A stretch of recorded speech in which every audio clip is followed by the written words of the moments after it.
और कंपनी के growth factors हैं, जैसे कि यहाँ इसकी जो लोकेशन है जो इस फैक्ट्री की, वो काफ़ी इम्पोर्टेंस है।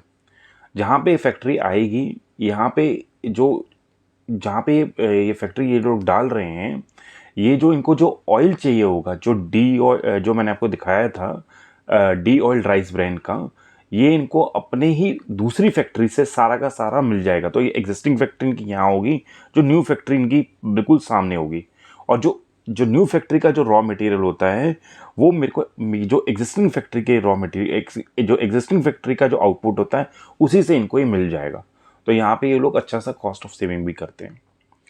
फिर अगर हम बात करेंगे कि ये इसी फैक्ट्री के अंदर ये कहीं ऐसे एफएमसीजी प्रोडक्ट्स भी लेकर आने वाले हैं। एफएमसीजी प्रोडक्ट्स मतलब कि जैसे कि राइस, व्हीट, इनके जो प्लान्स हैं कि ये लोग ये सब भी लेकर आएंगे। तो कुछ ये लोग सोप्स, डिटर्जेंट्स, तो ये सब भी लेकर आएंगे। और यहीं पे इनके जो आजू बाजू पे ही, जो पास में ही एफएमसीजी कंपनीज भी हैं। तो ये एक तो अपने जो एफएमसीजी कंपनीज हैं, तो एक तो ये अपना जो राइस ब्रांड ऑयल है, ये इनको भी बेच सकते हैं। तो दैट इज़ स्ट्रैटेजिकली अगर आप देखेंगे तो इनकी लोकेशन काफ़ी इंपॉर्टेंस है। और दूसरी बात, जो इनकी जितने भी जो इनका मेन रॉ मटेरियल होता है, जिस राइस होता है, तो ब्राउन जो राइस होता है वो किसी एरिया पे काफ़ी ज़्यादा होता है, महाराष्ट्र के इस नागपुर के एरिया में। तो ये एक लोकेशन के हिसाब से काफ़ी एक बेटर पॉइंट है। सेकेंड, इन्होंने बिल्कुल इतना इंश्योर किया हुआ है, 100% इन्होंने एक ऑटोमेटेड सोल्यूशन डाला है कि कोई भी इनका ऑयल लीक ना हो। तो इनकी लीकेज इज़ 0%। फिर इनका जो क्वालिटी कंट्रोल है वो भी काफ़ी अच्छा है। क्वालिटी किसी भी स्टेज में, जो ऑयल किसी भी स्टेज में होगा, ये उसकी क्वालिटी को टेस्ट कर सकते हैं। तो कस्टमर को डिलीवर करने से पहले ये मल्टीपल स्टेजेस में ये लोग क्वालिटी भी टेस्ट कर सकते हैं। और मैनेजमेंट का तो ये कहना ही है कि इनका जो ग्रोथ होगा जो नेक्स्ट 3 ईयर्स में, वो 25% होगा। और कंपनी मैनेजमेंट ये भी बोल रही है कि सिंस आपको जो प्रॉफिट होता है वो डेफिनेटली तभी होता है, जब ज़्यादा प्रॉफिट तभी होता है जब कोई अपना प्रोडक्ट सेल कर रही हो। तो ये अपने प्रोडक्ट को, जो सेहत है, ये इसको सेल करेंगे। ये अपने प्रोडक्ट को, जो तुलसी है, ये इसको सेल करेंगे। तो इन 2 प्रोडक्ट्स को अगर ये सेल करते हैं, तो ये मैनेजमेंट ने बोला है कि विद इन 5 ईयर्स, आज हमें 12% रेवेन्यू मिल रहा है इससे, but with in 5 years will be getting more revenue from our product. और जितना ये प्रोडक्ट सेल करेंगे उनको उतना अच्छा मार्जिन मिलेगा। और इनका मार्जिन अपने प्रोडक्ट्स में 2% तक ज़्यादा है। यानी जो इन्हें कॉन्ट्रैक्ट मैन्युफैक्चरिंग से जो राइस ब्रांड की जो मैन्युफैक्चर करते हैं एफएमसीजी कंपनी के लिए, मदर डेयरी है, गोदरेज है, मैरिको है, उससे इन्हें 2% ज़्यादा इन्हें मिलता है जब ये खुद सेल करते हैं। तो और आने वाले टाइम पे ये लोग अपना डिस्ट्रीब्यूशन चैनल है, ये भी काफ़ी बढ़ाने का है। ये जो 38 है, ये इसको 38 से ज़्यादा बढ़ाएंगे। फिर इनके पास 65 खुद के बड़े व्हीकल्स हैं, ट्रांसपोर्ट व्हीकल्स हैं। और जो ये ट्रांसपोर्ट व्हीकल्स यूज़ करते हैं वो राइस लाने पर भी, और ये खुद उसी व्हीकल्स को यूज़ करते हैं डिस्ट्रीब्यूटर्स को, जो भी इनका जो कंप्लीटेड प्रोडक्ट, जो पैक प्रोडक्ट होता है, उसको डिलीवर करने पर भी। तो ये खुद अपने ऊपर ही डिपेंडेंट है ट्रांसपोर्टेशन में। फिर आप देखेंगे जो गवर्नमेंट की एक पॉलिसी आई थी, सेंट्रल गवर्नमेंट की, मैं आपको बताता हूँ कि 2021 में एडिबल ऑयल पे जब हम इंपोर्ट करते थे, तो उसको अगर हम किसी बाहर की कंट्री से लेते थे तो टैक्स था 32.5%, जो कि सेंट्रल गवर्नमेंट ने कम करा था 17.5%। और लास्ट ईयर पे ऑयल की काफ़ी प्रॉब्लम हो रही थी, तो सेंट्रल गवर्नमेंट ने तब 12.5% करा था, ताकि इन्फ्लेशन से वो टैकल करें। तो गवर्नमेंट ने बिल्कुल सही सही डिसीजन लिए थे। लेकिन अब गवर्नमेंट को लग रहा है कि जो ऑयल है उसकी जो अब जो जितनी इंपोर्ट होना था, everything that bad phase has been over, bad time जा चुका है। तो अब शायद वो इंपोर्ट ड्यूटी को गवर्नमेंट वापस से बढ़ाएगी। तो अब जब ये वापस से बढ़ाएगी, तो जो अब जो नॉर्मल जो कस्टमर्स हैं, जो वो ज़्यादा इंपोर्ट नहीं करेंगे। रादर देन इंपोर्ट करने से बेटर है वो फिर क्या करेंगे, ऐसे जो ये जैसे ये कंपनी है रामदेव बाबा सॉल्वेंट, ये इन्हीं से ये ऑयल लेंगे, तो ये इनके लिए बेनिफिट होगा। तो जब भी इंपोर्ट ड्यूटी बढ़ती है एडिबल ऑयल पे, तो जो लोकल मैन्युफैक्चरर्स हैं जैसे कि हमारी कंपनी है रामदेव बाबा सॉल्वेंट, ये इनके लिए बेनिफिट करेगा। और ये कंपनी भले ही 2008 में आई है, लेकिन प्रमोटर्स जो राइस के बिज़नेस में हैं, ये काफ़ी समय से राइस के बिज़नेस में हैं। ये 30-40 इयर्स की से ये राइस के बिज़नेस में हैं। ये पहले राइस का पहले बिज़नेस करते थे, पहले ट्रेडिंग करते थे, बाद में इन्होंने 2008 में इन्होंने ये सब ये ऑयल को प्रोड्यूस करना, राइस ब्रांड ऑयल को प्रोड्यूस करना स्टार्ट किया है। और जब इन्होंने स्टार्ट किया था तब इनकी capacity 250 metric ton per day पे की थी, जो कि आज 850 मेट्रिक टन हुई है पर डे की।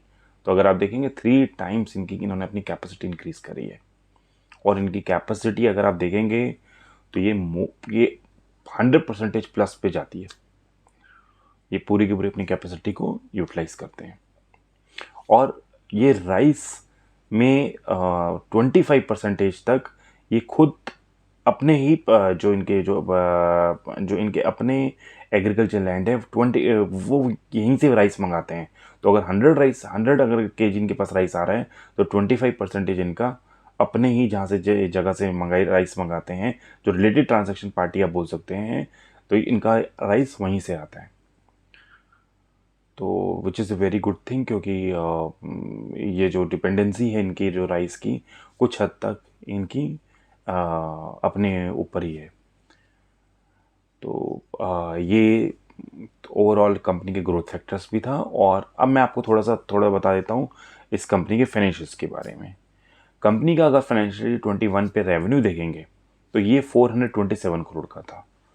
ये रेवेन्यू 427 करोड़ से ये रेवेन्यू फाइनेंशियल 23 में ये रेवेन्यू 700 करोड़ तक लगभग पहुंच गया। कंपनी का जो प्रॉफिट था वो 6 करोड़ का था फाइनेंशियल 21 पे, और यही प्रॉफिट बढ़ के 13 करोड़ का हो गया फाइनेंशियल 23 पे। और मैं लास्ट 9 मंथ्स की बात करूं, अप्रैल 23 से दिसंबर 23 पे, तो इसका रेवेन्यू था 465 करोड़ का, और यहाँ पे कंपनी को 8 करोड़ का अभी तक का प्रॉफिट हो चुका है। और अगर हम कंपनी के डेट की बात करें तो ये 44 करोड़ के डेट थे फाइनेंशियल 21 में। हालांकि ये डेफिनेटली इंक्रीज़ हुए हैं और काफ़ी ज़्यादा इंक्रीज़ हुए हैं, 99 करोड़ तक हो चुके हैं। और जिस तरह से आपको मैंने पहले बताया है कि आईपीओ में ये 8 करोड़ रुपीज़ के डेट पे रिपे करेंगे, तो अगर हम 99 में से 8 करोड़ निकाल लें तो 91 करोड़ रुपीज़ स्टिल कंपनी की बैलेंस शीट में रहेगा। तो एक ये पॉइंट है। लेकिन इनका डेट इक्विटी अभी भी 2 नहीं है, इनका डेट इक्विटी और 1.5:1 है। और सिंस ये कमोडिटी लाइन पर हैं, मैन्युफैक्चर करते हैं, मतलब कि रॉ मटेरियल लेते हैं फिर मैन्युफैक्चर करते हैं, इन्वेंट्री उनको रखनी पड़ती है, डेटर्स बाद में पैसे देते हैं, तो इस कारण से इनकी वर्किंग कैपिटल भी रिक्वायरमेंट काफ़ी ज़्यादा रहती है। तो इसलिए इसका डेट 2 तक होना इट्स ओके, बट इनका डेट 1.5:1 है, विच इज़ ओके। फिर अगर आप इसकी पी रेशो के हिसाब से देखेंगे तो कंपनी की जो पी रेशो है वो अराउंड 21 के करीब आती है। जबकि जो इसके कॉम्पिटिटर्स हैं, जो इन्होंने कॉम्पिटिटर्स अपने डीआरएचपी में निकाले हैं, वो लाइक बीएलसी है, गुजरात अंबुजा है, गुजरात अंबुजा एक्सपोर्ट करके है, गोकुल है। तो उन सब का इन्होंने जो पी निकाला है, वैल्यूशन निकाली है, वो अराउंड 20 से 25 के बीच में है। बट हालांकि इसकी पी 2021 तक है। तो कुछ ग्रोथ कुछ मतलब वैल्यूएशन इन्होंने इन्वेस्टर्स के लिए भी छोड़ी है ताकि उनको एडवांटेज हो।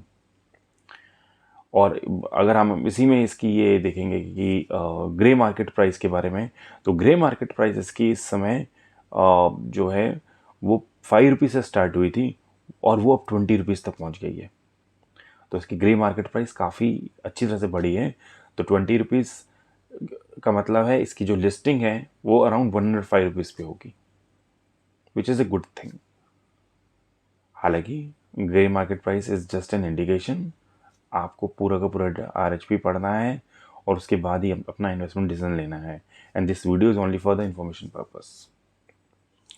और अगर हम इनकी वर्किंग कैपिटल देखेंगे थोड़ी सी, मैं इनको आपको डेटर्स की बताता हूँ।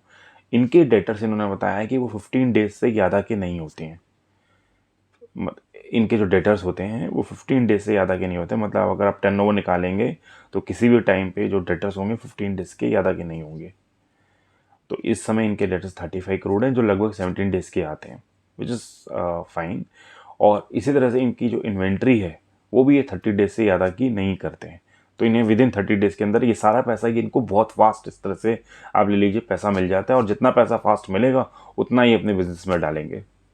सिंपल हमारी टर्म्स में जैसे स्टॉक में हम लोग ये करते हैं कि हम लोग भी मल्टीपल शेयर्स में अगर इन्वेस्ट करते हैं, और अगर किसी भी शेयर के अंदर हमें रिटर्न्स हमें कई बार लगता है कि बहुत ही फास्ट कई बार हमें मिलता है, तो कई बार क्या होता है कि हमें लगता है कि हाँ थोड़ी सी पोजीशन उसकी रिड्यूस कर लेते हैं, और कई ऐसे स्टॉक्स जो हमारे दिमाग में, कई जो ऐसे स्टॉक्स हैं जो थोड़े नहीं उतने बड़े होते हैं, तो उनमें इन्वेस्ट कर लें, या वो प्रॉफिट को बुक करके किसी कंप्लीटली नई जगह पे इन्वेस्ट कर लें।